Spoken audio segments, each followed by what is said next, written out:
All right, good morning, everybody. Just let me know if you can hear me okay before we begin.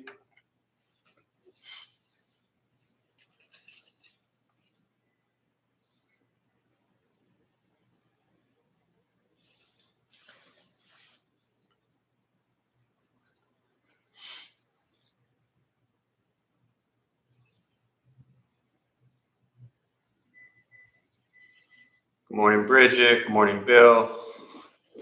Good morning, Kelly. Let me know if you can all hear me okay. I don't want to say anything important before we confirm you can hear me.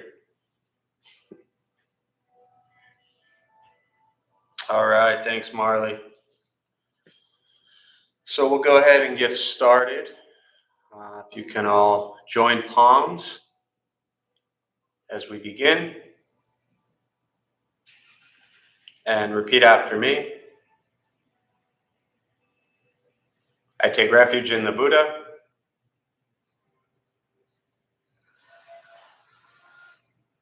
I take refuge in the Dharma.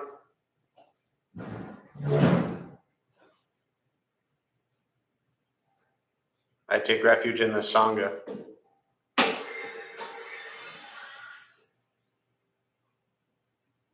And keeping the palms joined.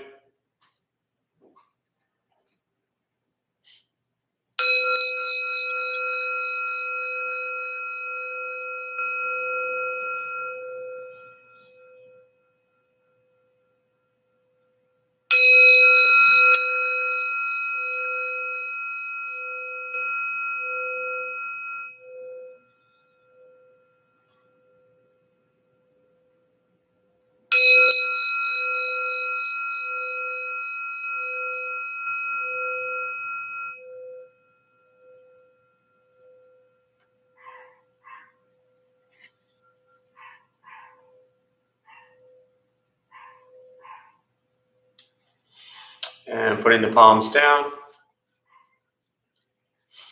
All right. Good morning, everybody. Thank you all for being here. There's actually nobody here, but thank you all for being here. We appreciate it. Great movie, by the way. Haven't mentioned it in a while, but if you haven't seen Being Here by, Being Here. Now I'm confused. Someone will help me out. Where's Marisa when I need you? Amy, you might know also, but I think it's Being Here, the Peter Sellers classic. Phenomenal movie. Either way, but it's a movie I often talk about, and when we do movie nights, we show it.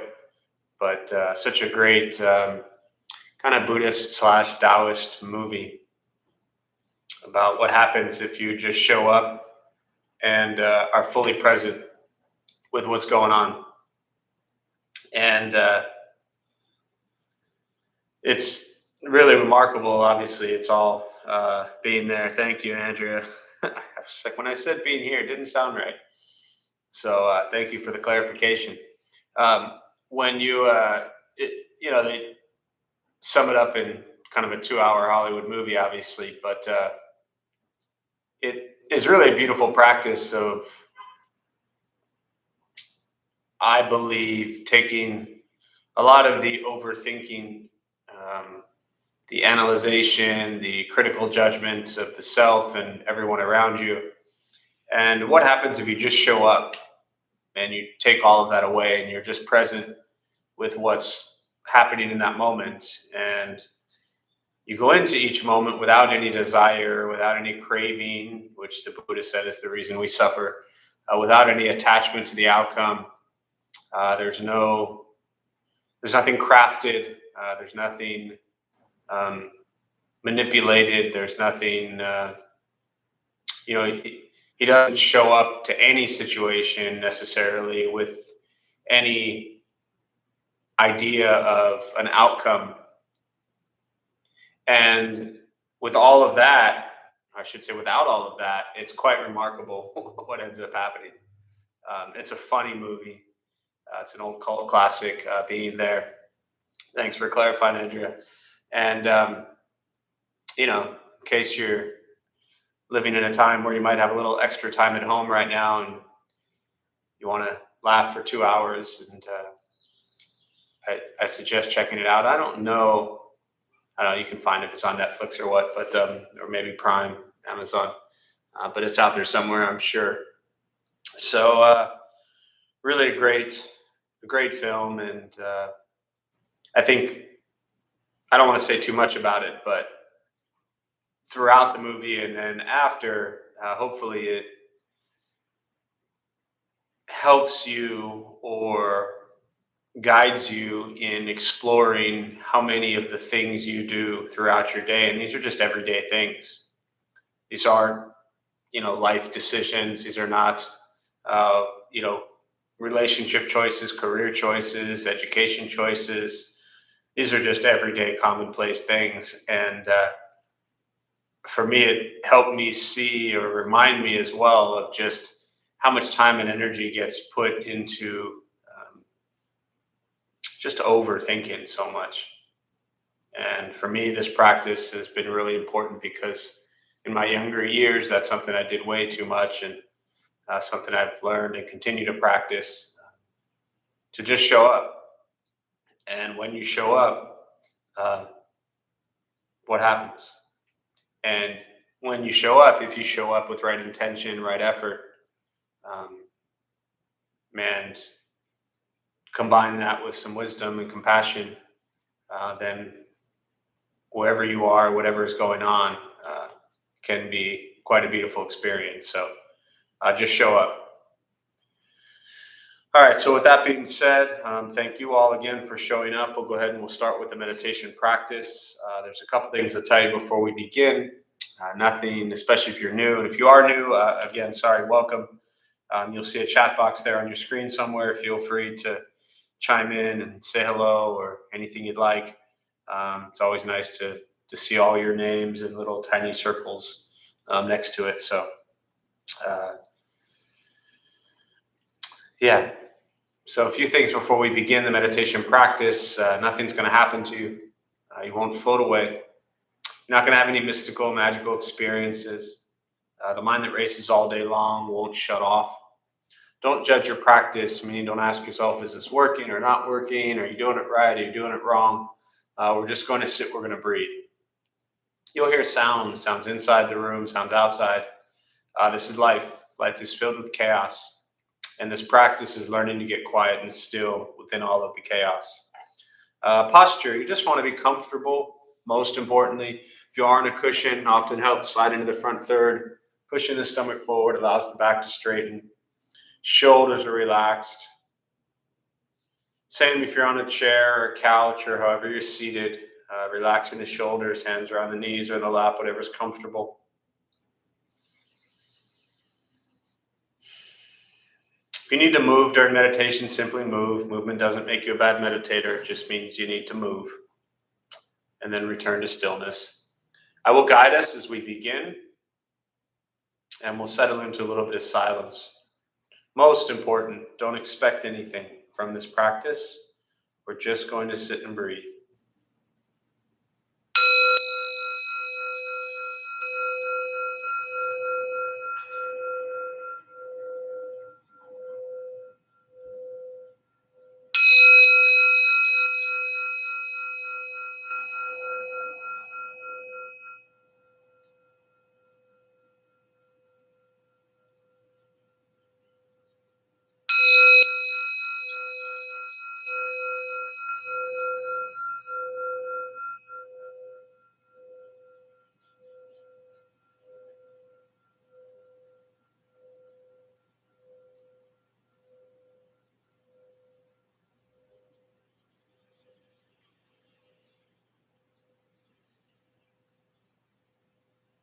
And starting with the eyes closed if comfortable, or slightly open. Mouth open or closed. We'll start with taking 3 deep breaths slowly.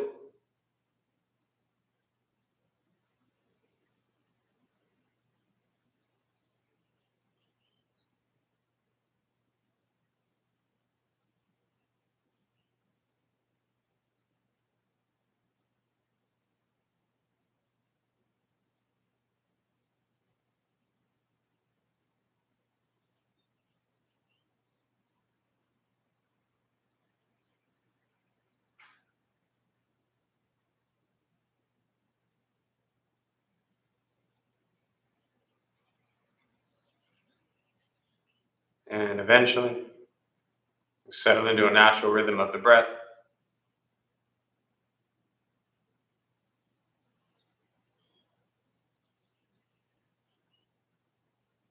Noticing the mind as it wanders, jumping from thought to thought.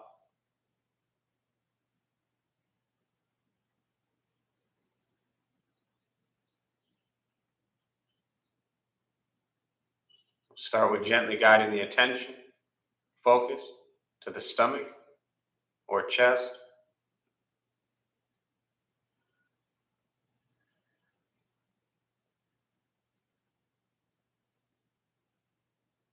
Breathing in, feel them rise.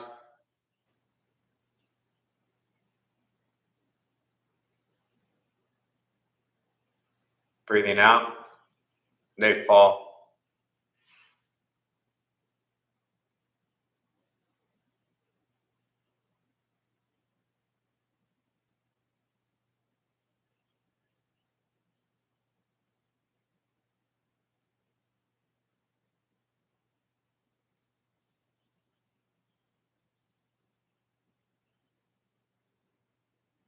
Simply continue this practice, observing sensation of breath,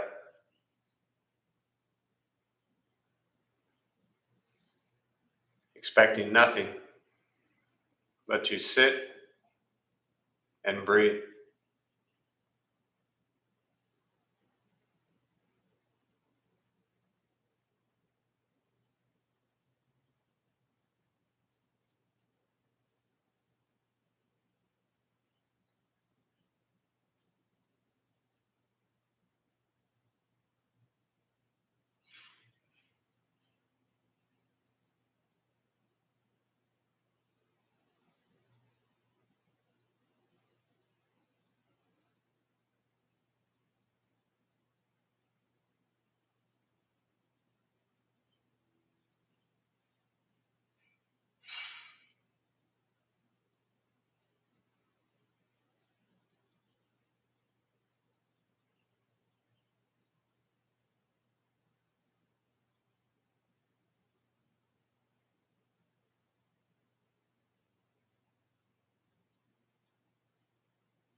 As the mind wanders, lost in thought, recognize it,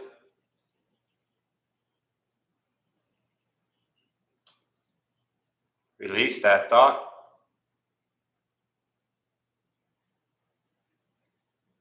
return attention, focus to the breath.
letting go of expectations,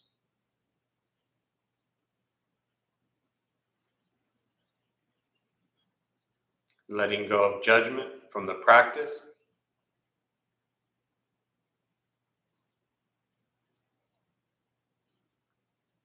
just sitting, breathing.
Where's your mind?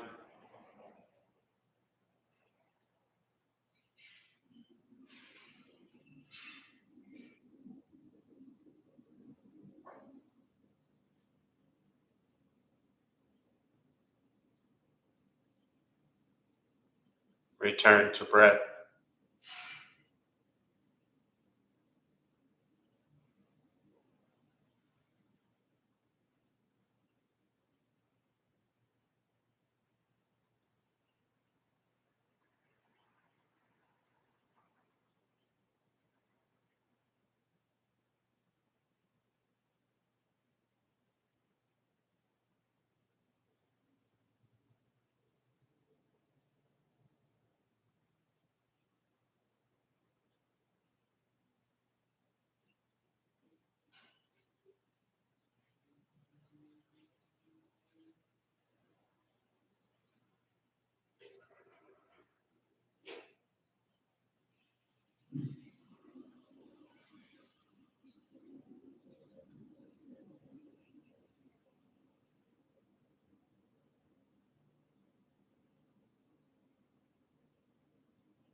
Learning to be comfortable in stillness,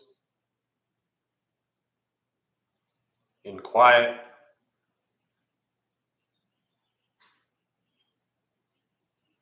wanting nothing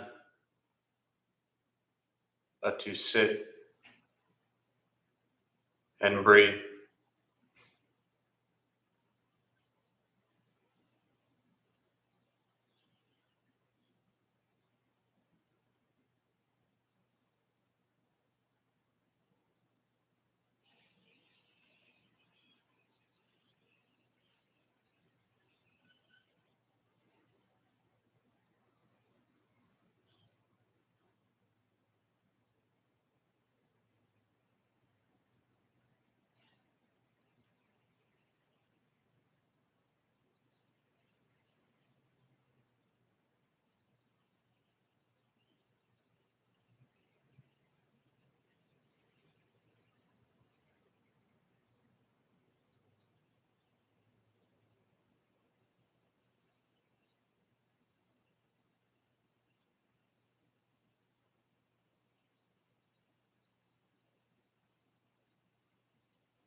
And with the body still,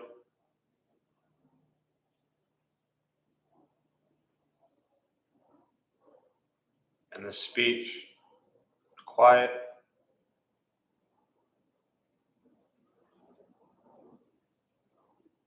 and the mind learning to settle,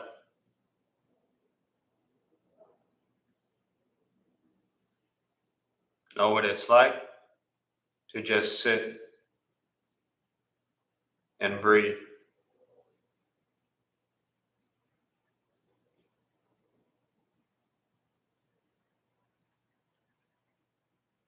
Knowing with each breath, there's nothing else to do.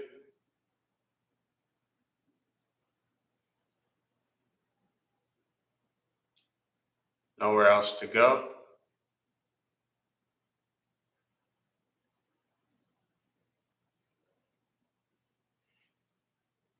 No one else to be.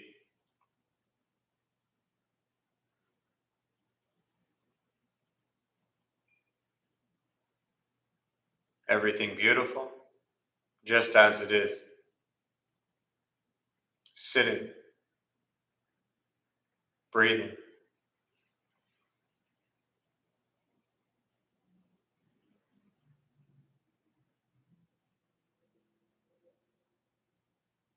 Once again, taking 3 deep breaths, slowly.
And as you slowly open the eyes,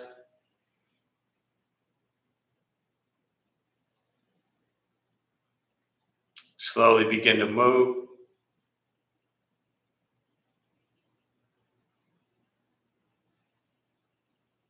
Most important, with the practice of meditation, is to recognize how you feel now, immediately after.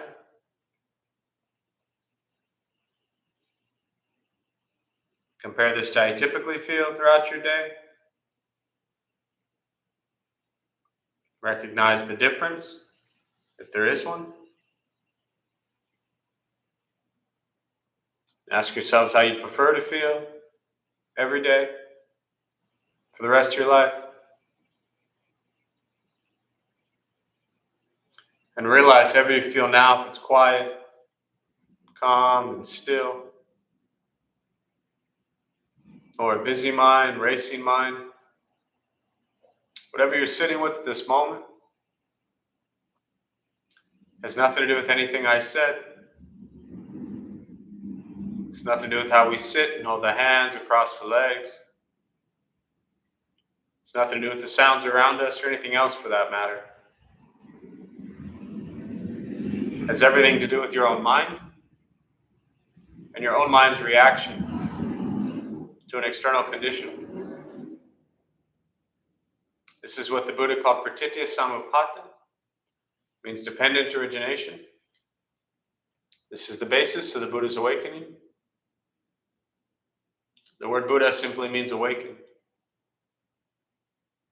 He was a human being, no different than any one of us, who began to understand why he suffered, why he got angry, sad, depressed, stressed, anxious. He began to understand the causal relationship of all phenomena. And what that means, very simply, for all of us, regardless of where you come from or what you believe in and where you think you're going, your whole life is filled with things that happen and you react. More stuff happens, more reactions. That's it.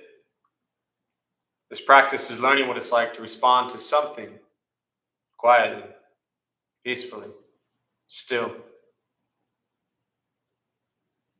Once you stop trying to change, fix, control, manipulate everything around you, and you work on changing your mind and your reaction to the world around you, life gets simpler. Meditation is free. Buddhist practice is free. But it takes effort. It takes diligence. It takes practice.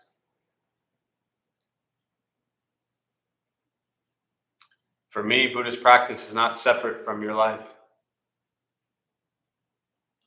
It's not a class you go to. It is your life. It starts out, yes, as something you go to, you join a class, you show up at temple, you meditate. But the practice is learning to bring it into your everyday life.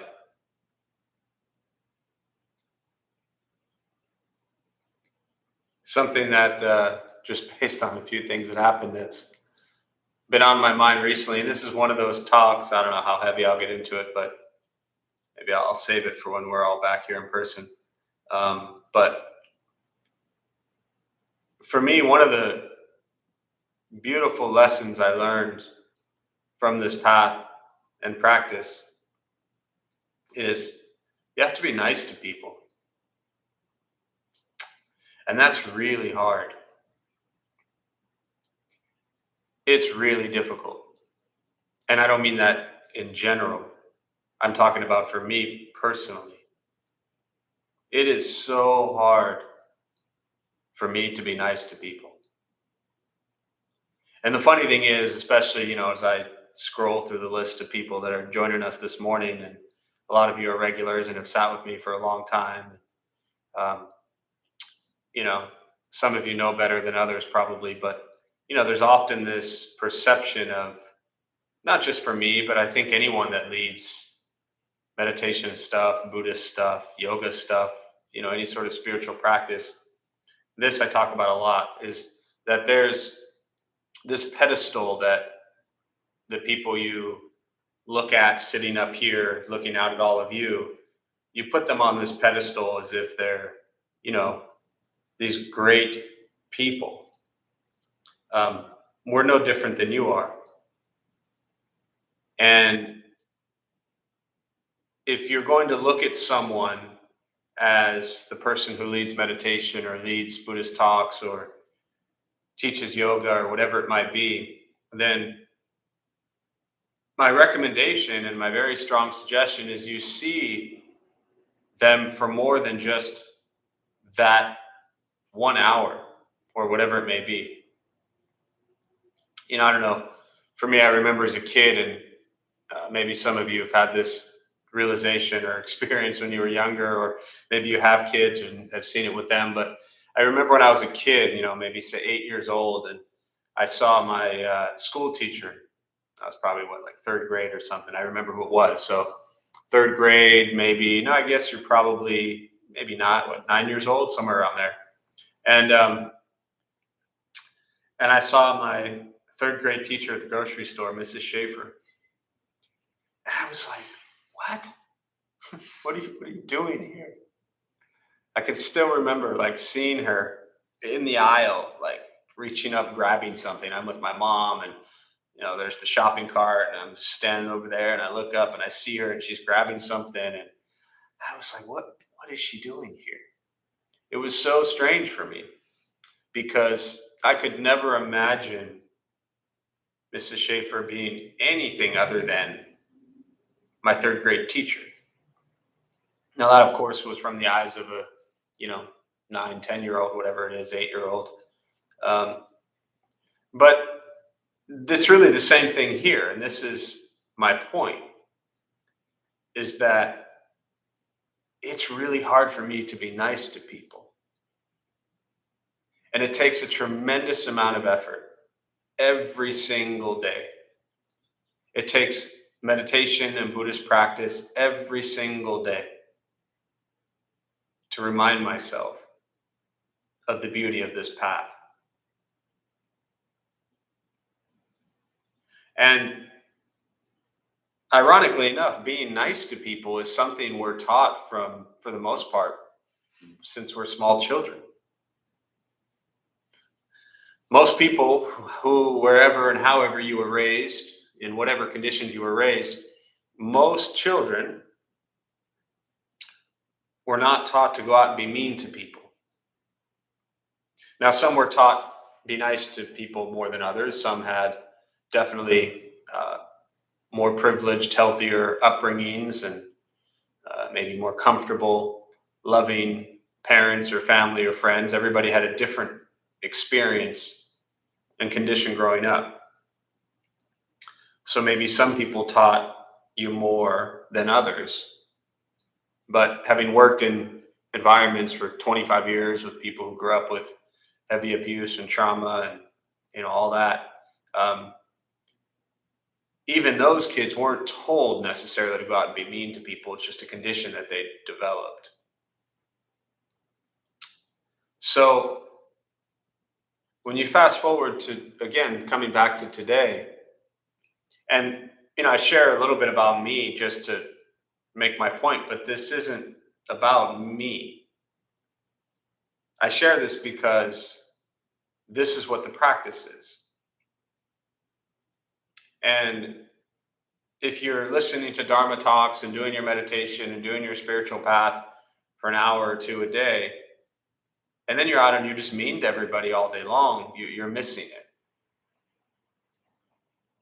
And that doesn't mean that you give up and quit. But that ties into really the second piece of why I bring this up, is that you can't be lazy with this practice. It's the last thing, and a lot of you have heard me say this, but it's the last thing the Buddha said before he died. When they were, he was 80 years old and it was his time to pass, and they were afraid and scared about, who was going to teach them and who was going to be their leader now. And he said, I've left you the teachings. I've taught you all you need to know. I mean, the guy spent 45 years teaching. That's a lot of teachings. That's a lot of stuff. And as we say in Buddhism, there's 84,000 paths to awakening.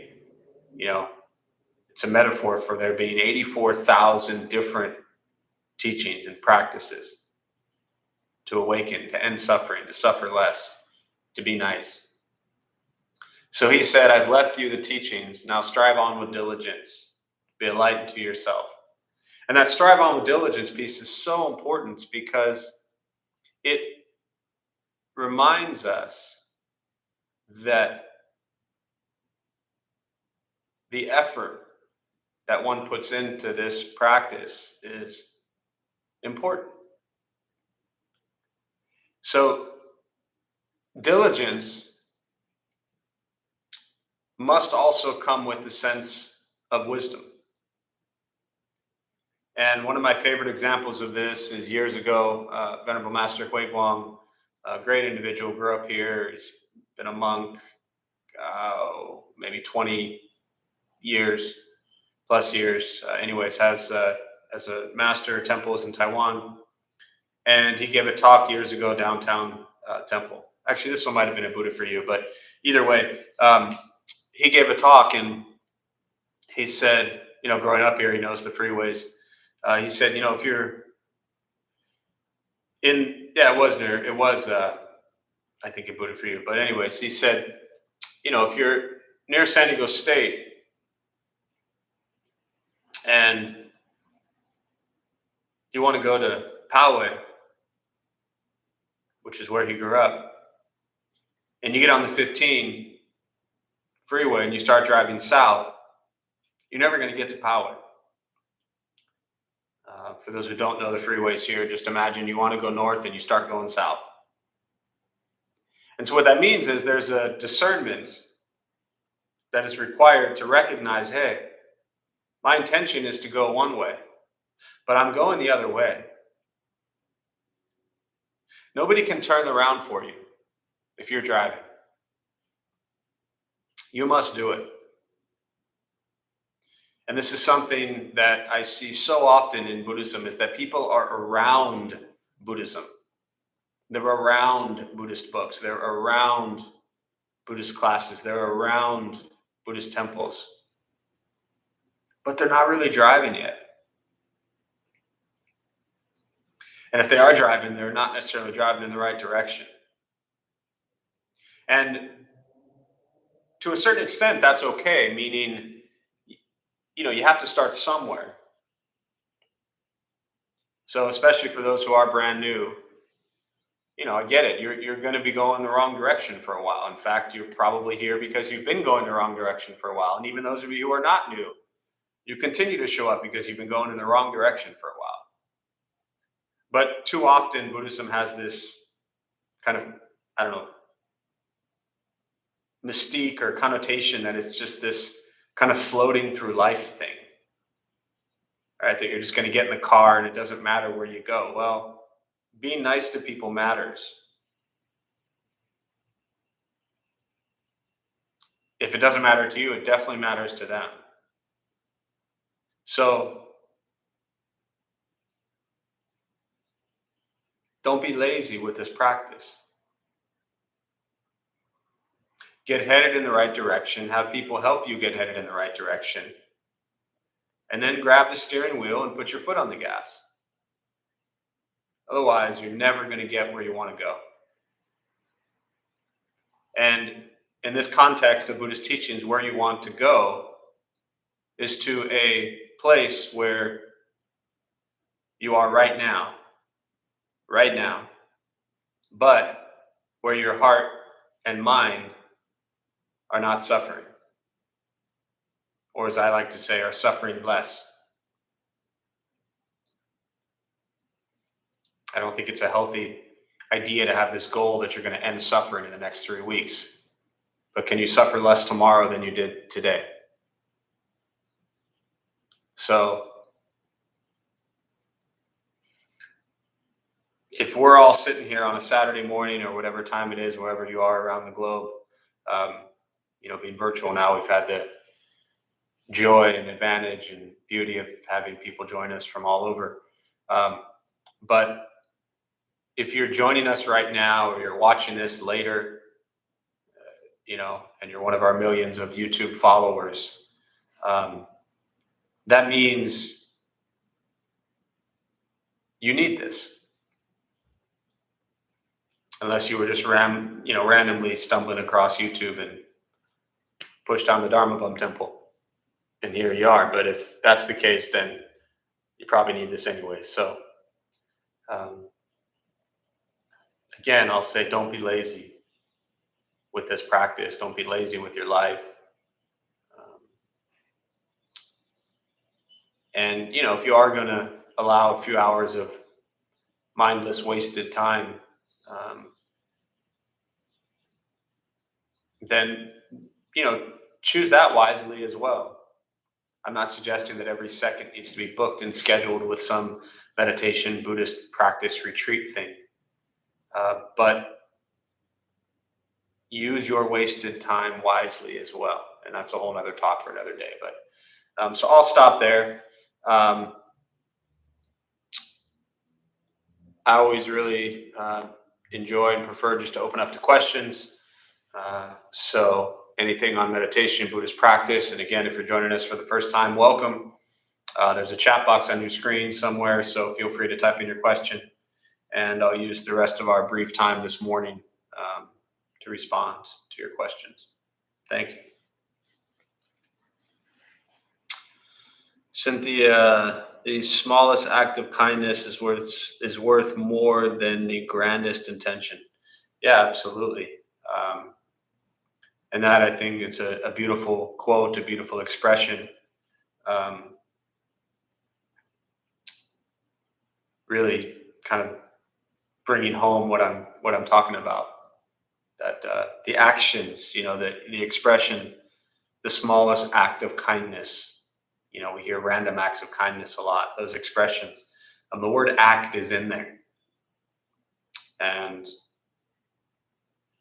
the act part, the action part, is critical. If we just think about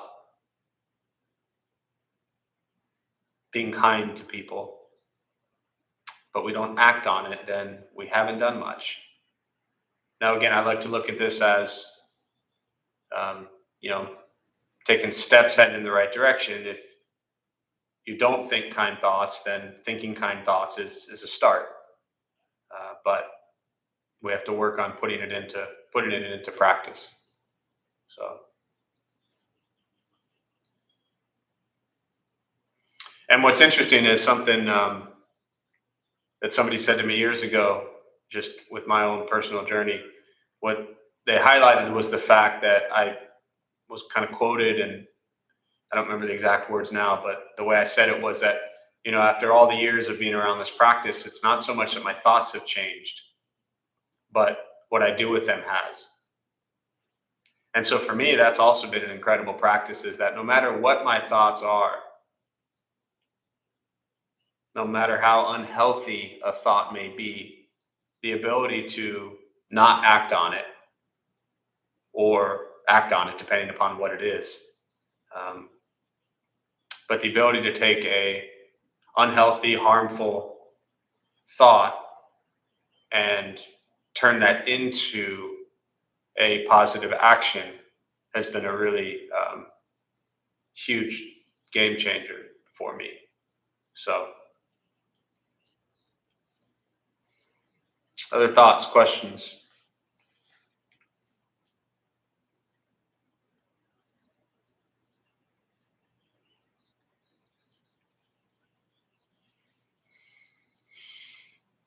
Molly. Good morning, Molly. This is a beautiful piece on kindness to watch later. Good, good, good. Yeah, it's like one of those. Often I feel like we need just a repeat button on a lot of things we see. I think, and did I see? I don't know if Vicky's here with us this morning or not. Maybe I saw Jean and I just assumed Vicky was here, but I always reference Vicky, who like 10 years ago at Buddha for You said, Jeff says the same thing every time, week after week, but I show up because I need the reminders. Um, and that's always been something that has always stood out to me. And for me, it's the same thing for why I practice. It's why I share the teachings. I need the reminders. So thanks, Molly.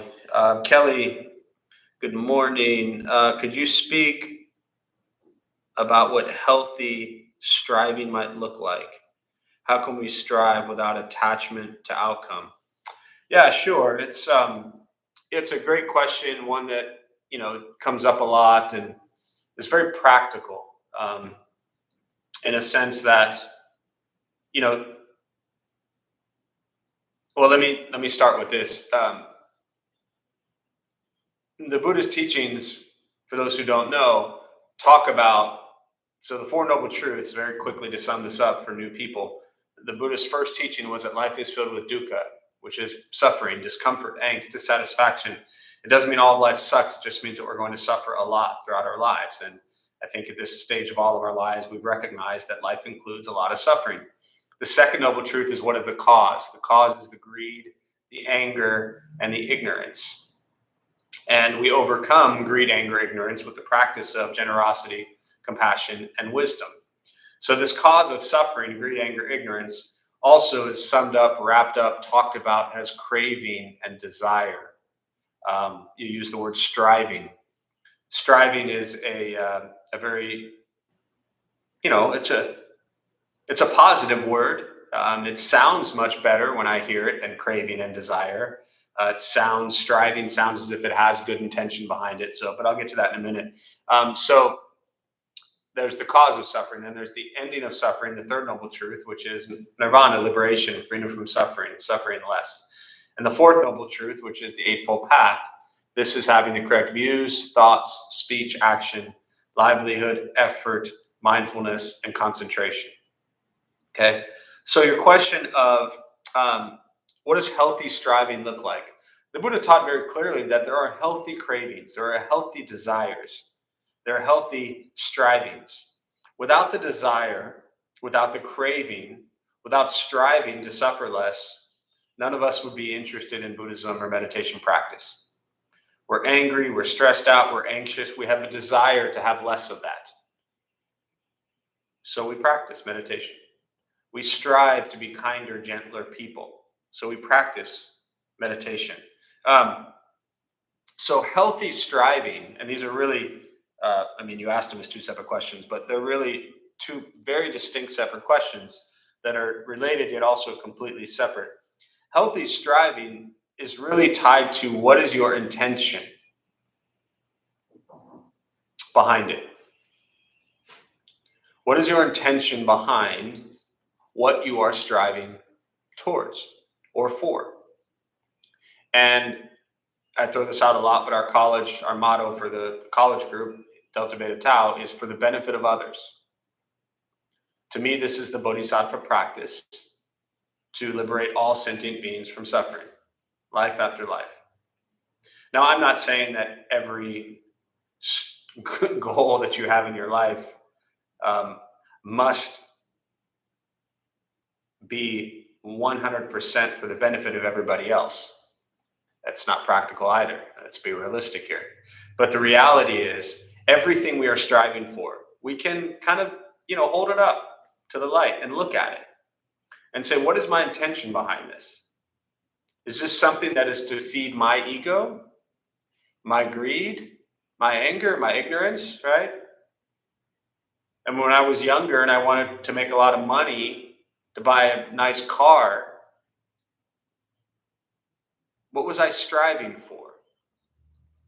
Was the cool looking car going to get me somewhere any differently than another looking car? No. What I was striving for was the attention, the ego, that self-gratification. It was really all about me. Okay? Any car would have brought me from point A to point B just the same, and probably would have cost a lot less. But the ego said, I'm striving for this because then I can say, hey, look at me. Look at my cool car. Look at my cool house. Look at my cool clothes. So what I was striving for in a life of, making money to succeed was really not about anyone else but me and my ego and buying stuff. So now I'm not suggesting that you don't have goals or aspirations in life. Those are incredibly healthy and important. But look at what they are and what's the reason you're doing them. Right? Years ago, Evan, one of our, this was at Buddha for You, but also started in our college group, and he would come to Buddha for You all the time. And he was an MBA student at San Diego State. And so he really struggled with the Buddhist teachings to then and today still resonate with him really deeply. But at that time, he was really struggling with, well, I'm an MBA student, I'm going on to get my education and I want to build a business and I want to be successful, but I really love this Buddhist stuff. And so there was this kind of disconnect. And it's not that being successful in your career and making money is bad or wrong, but what's the reason you're doing it? That's really what it's all about, right? The Buddha himself and his disciples, without the kings and the wealthy landowners, Buddhism wouldn't have survived. It would have died years ago. The Buddha would never have been supported. So a lot of it has to do with how you use what you get. What's your intention behind it? And how do you use it? The second piece to that, how do we strive without attachment to outcome? This one's much simpler. I mean, when I say simpler, simpler for me to explain, very difficult to practice. But I think I talked about this maybe last week or Tuesday night as well. But the striving without attachment to outcome. So think of those old flip books. If you ever seen those, right? I don't know if they're still around, but you take 100 pages and you flip them real fast. Each page is just a little sketch or drawing, and when you flip it together, it tells the whole story. Now, without each individual page, you don't get the whole story. Each individual page is incredibly important. It allows the story to be told. Too often throughout our lives, we're focused on the whole story, the outcome, the end result. And if I want to walk to the back of this meditation hall and I want to sit in the back there, I can want that as much as one possibly can. But if I do not stand up, walk, take the steps to get there, I'm never going to get there. And so the practice of staying present in each moment and focusing on each step at a time is the only way we get any outcome whatsoever. And if we're so focused on the outcome, we actually, if I'm staring up at the wall where I'm trying to go, I might trip over all the cushions or chairs. So the first part of that is to understand that the outcome is contingent upon the effort and the action that you put into it. The second part has to do with the ability or inability to surrender control. And for people who are obsessed with control, this is a really difficult practice for you. For me, as a younger individual, I was incredibly obsessed with control, having control of everything, an outcome. And that was torture.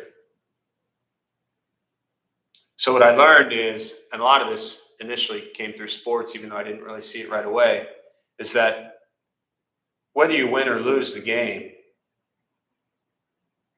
what effort did you put into it? And in life, we're going to fail a lot. But can we enjoy the process? Can we feel that we've put in everything we need to, as again we say in the sports, that have we left it all on the field? So whatever you're building, creating, all that kind of stuff, have you put the right effort into it? And the reality is, very rarely do things turn out the way we want them to. Sometimes they turn out better. Sometimes they turn out worse. But years ago, there was a Stephen Covey teaching that when I was a young business dude, 7 Habits of Highly Successful People. And one of them was begin with the end in mind. And that meant something very different to me then than it does now. And I still use that a lot in my life, that I have an idea in mind of what I'd like to accomplish or achieve or work towards. And then I kind of, like hit and rewind on an old school cassette tape. Then you rewind it all the way back to the beginning, or the scene of Jim Carrey in Dumb and Dumber. And you realize none of that's going to happen if I don't focus on right now. So hopefully that's helpful. Other questions?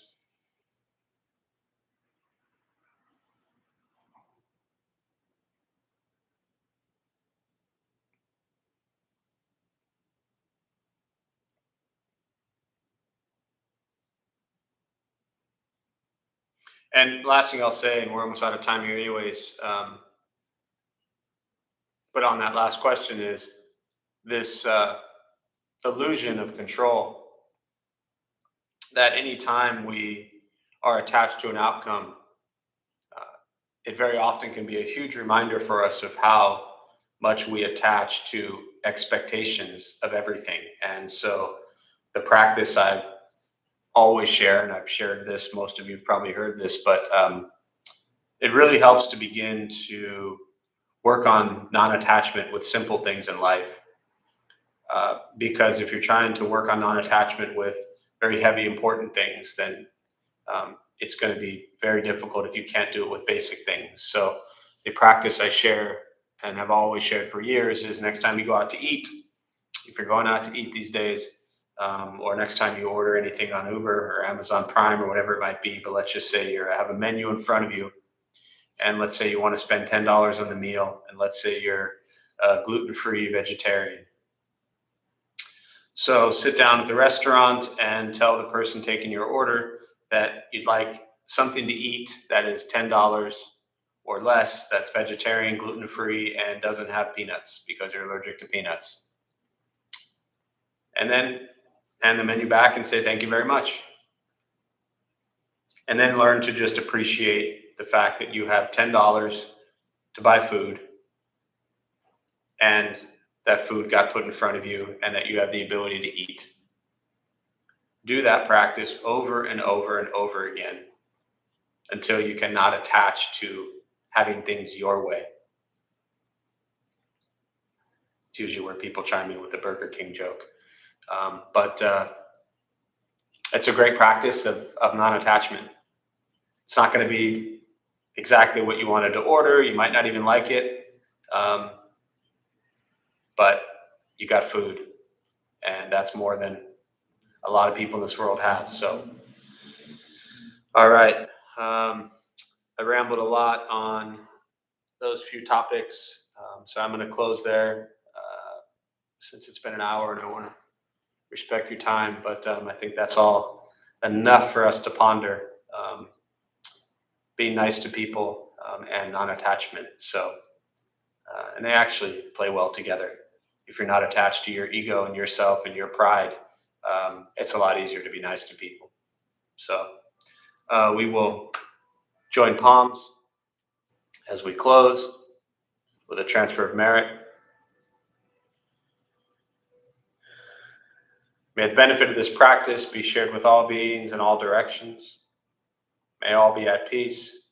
May all be free from suffering. May any merit gained from this practice be transferred to the 5.5 million people who have died during this pandemic, and to their family and friends who continue to suffer at this time. May they all be at peace and free from suffering. May we all be at peace and free from suffering.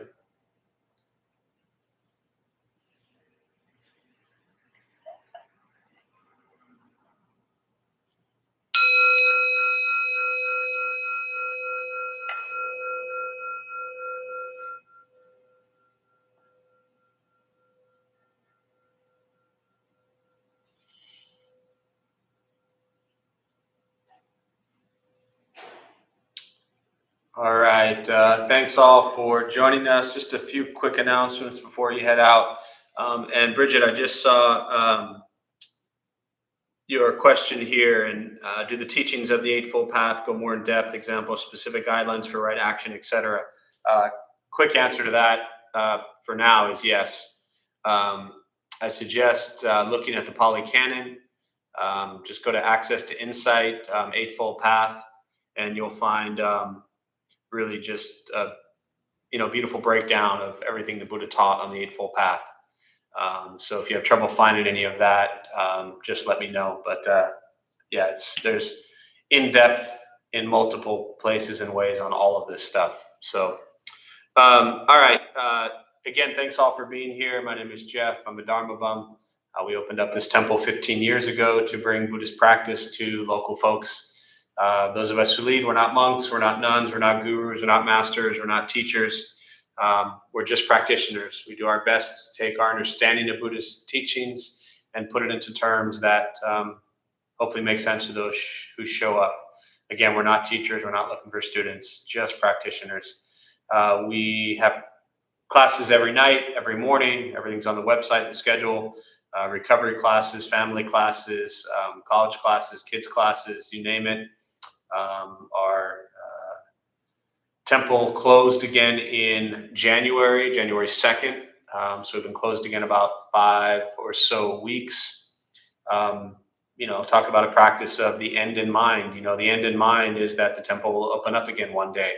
Not attaching to the outcome is knowing that we are closed today. And for me, that put that practice into this pandemic and everything else every single day. Opening 15 years ago, we closed for 16 months during the pandemic. And every time people said to me, when are we going to open? It was like, not today. We're not open today. Sometime in the future. We can say we'd like to open soon. And I'm thinking, yes, we'd like to open soon. But we don't know what's happening. We can't control the outcome of things and how safe people are. So for today, we will remain closed and we'll stay that way for a little bit. But we do appreciate you being here. Buddha for You also, same thing, is closed. You can shop online there if you need anything from the store and schedule to have it shipped or pick up curbside. So we appreciate you. Thank you for all your kindness and support during these difficult times as we are closed. And we do look forward to seeing you soon. Cynthia, I was just reading here another quote. The world is judging you by your actions while you judge yourself by your intentions. Sorry, posting from notes on my desk wall. Thank you, Cynthia. We love you too. Thank you for sharing. And we will see you all soon.